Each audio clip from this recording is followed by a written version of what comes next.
सुल्तान महमूद गजनवी का दौर था। एक शख्स की तबीयत नासाज हुई, तबीब के पास गया और कहा कि मुझे दवाई बना दो। तबीब ने कहा कि दवाई के लिए जो चीज़ें दरकार हैं सब हैं सिवाय शहद के। आप शहद कहीं से ला दो तो मैं दवाई तैयार कर देता हूँ। इत्तफाक से मौसम शहद का नहीं था। उस शख्स ने हकीम साहब से डब्बी ली और चला गया। लोगों के दरवाजे खटखटाने लगा। जब मसला हल ना हुआ तो वो सुल्तान महमूद गजनवी के दरबार में हाजिर हुआ। कहते हैं कि वहाँ अय्याज ने दरवाज़ा खोला और दस्तक देने वाले की रुदात सुनी। उसने वो छोटी सी डब्बी दी और कहा कि मुझे इसमें शहद चाहिए। अय्याज ने कहा कि आप तशरीफ़ रखिए, मैं बादशाह से पूछकर बताता हूँ।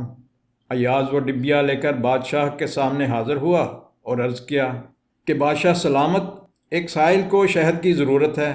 सुल्तान महमूद गजनवी ने वो डब्बी ली और साइड में रख दी। अय्याज को कहा कि 3 कैन शहद के उठाकर उसको दे दीजिए। अय्याज ने कहा, हजूर इसको तो थोड़ी सी शहद चाहिए, आप 3 कैन क्यों देते हैं? बादशाह ने अय्याज से कहा कि अय्याज वो मजदूर आदमी है, उसने अपनी हैसियत के मुताबिक मांगा है। हम बादशाह हैं, अपनी हैसियत के मुताबिक देंगे। मौलाना रूम रहमतुल्लाह अलैह फरमाते हैं कि आप अल्लाह पाक से अपनी हैसियत के मुताबिक मांगें, वो अपनी शान के मुताबिक अता करेगा। शर्त यह है कि मांगे तो सही ना, वो तो बादशाहों का बादशाह है। दोस्तों, हम उम्मीद करते हैं कि ये छोटा सा किस्सा आपको ज़रूर पसंद आया होगा।